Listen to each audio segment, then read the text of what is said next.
I got something new for my garden. My new umbrella. It's not my new umbrella. It's like a golf umbrella, and I had my husband, had him cut the thing. Can you see it right here? I had him cut this off where the cranky thing was, and then we just stuck a golf umbrella inside. It's actually stuck down in there. It's not like wedged in there. I can pull it out anytime I want, but yeah. So it's not as big as I like, but it's better than nothing. So yeah, I'm going to share with you my new plant. Okay, so my new addition is, this is a grape. I bought two. I bought this one and another one. I'll show you where it is. This one is called a blueberry grape. It says that it's small to medium seedless purple grapes. They're sweet and they have a hint of like blueberry. So we'll see. I love blueberry and I love grapes. I don't really like the green ones, but I got a red flame and this one. And we have a local nursery up here, so I know it will do well up here. And then I stuck it on my fence. So I'm going to put like a wood post right here. I'm going to put a post in between every single one of these. And then I have this one over here, and this one's the red flame. So yeah. Anyway, when I got them, they were dry, so I'm going to go ahead and water them now.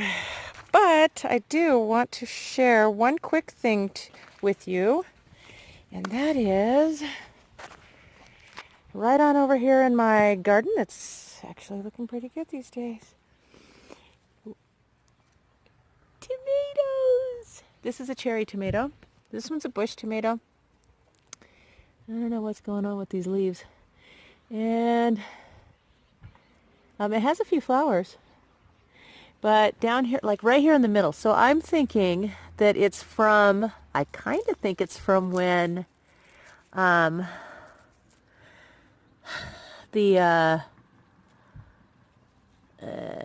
when it was bad.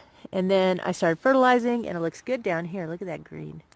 And it looks good up here. But I have this funk in the middle and it's not going to get any better. See how yucky that looks? It's just not going to pick up. But this one's not growing as nicely as this one. This one's doing really well. Gets fertilized the same. And then of course I did share in my last video about these little new babies. I have a bunch of them. There's like 1, 2, 3, 4, 5. I got something like 6 or so cucumbers on that plant. And these zucchini over here are doing well. I accidentally called them cucumbers in my last video, but it's coming along very nicely. I'm liking it. And then the Halafuego. But anyway, that's what I wanted to share mainly was that I got these. I got these grapes, and I know I'm not going to get any grapes right now. It's pretty much at the end of the season, but I got them from our local nursery, and that was, and I feel like it was an important thing because of the way the stuff that I'm dealing with in my garden right now. If I don't get something local, it's just not going to survive. Because I live up in the mountains and we have a frost and high winds and drier heat. So yeah. So water the babies so that they know what kind of water they're going to be getting now. Well, they were getting well water before. Anyway, there we go.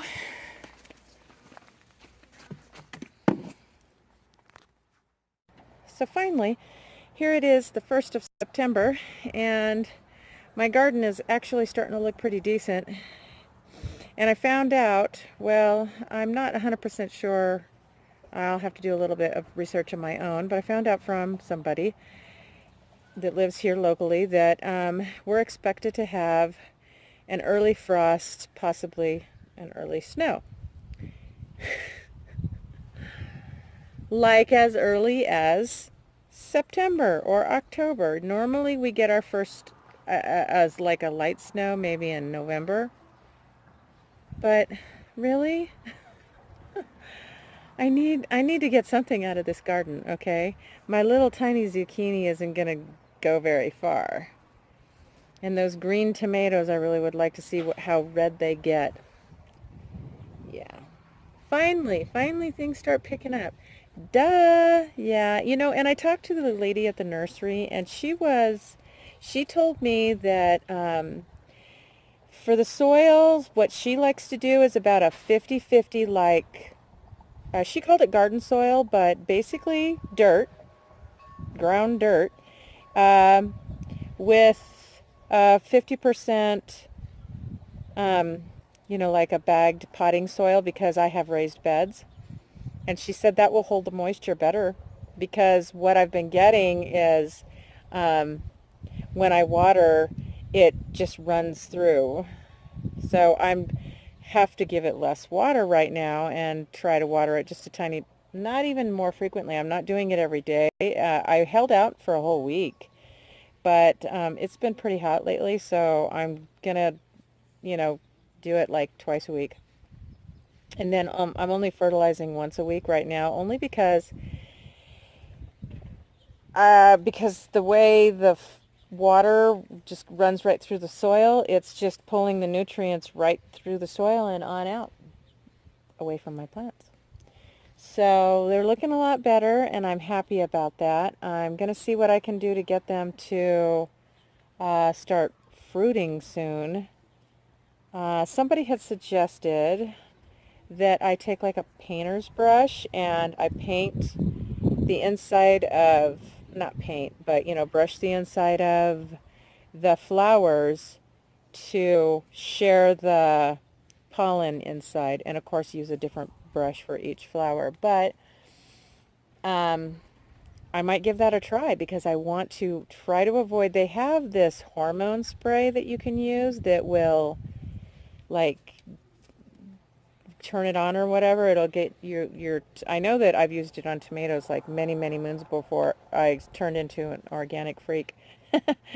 um, but I don't think that it's something that's organic, and it's something that you spray on like tomatoes and it will get it to bear fruit. So I am going to have to research that too. But I am going to have to do it, because I need this stuff to start busting out with some fruit and vegetables. Yeah, well, it's called fruiting. Before I get some snow and some frost. I have a really, really short growing season. It's ridiculous. I can only, I usually start my stuff up on my deck like it's a greenhouse, and I think, though, I'm going to do something out here to see if I can leave things in the beds and maybe build something around them. I'm going to see what I can do. But if I weren't to do something like that, I'm limited in my growing season down to from Mother's Day is the day that we do it, because that's a for sure. We shouldn't have any more frost after May, like early May. And then, but we've gotten snow down into May, and that like killed all of my blossoms on my fruit tree. They were going to bear fruit. This was somewhere when I was living on my farm. I had tons of all kinds, like plums and nectarines and all that stuff, and the snow came and killed them all. And I was like, really? Ah. So, and while I was at the nursery, I talked to her about getting some fruit trees. I'm going to be doing a nectarine, an apricot. My husband loves apricot, but store-bought apricot is bland, and it's pointless. I'm going to do apple. And I'm not sure. I don't know. I might do a fig. It's not a tree, but it's a bush. But I don't know. And I thought about doing avocado because avocado does okay up here. But yeah, at this point I am for sure on apple. And she was talking about, so if anyone wants to comment below and let me know, she was talking, the nursery lady, about, she does these bare root trees, and I'm going to get one in January. And it's grafted. So as long as, if it's grafted, you can get like 3 different kinds of fruit on one tree. And that's cool. It sounds like it would be okay. If grafting is like GMO, I don't think so. I think grafting is just like 3 trees in one. But comment below and let me know if you think that it would be okay for grafting. Because I really wouldn't mind that, because I could get a tree, an apple tree that's got baking apples and eating apples all on one. I really don't have the space to go to do multiple trees. So anyway, thank you so much for watching all the way to the end. Like, share, and subscribe. Comment below. Love you guys. God bless.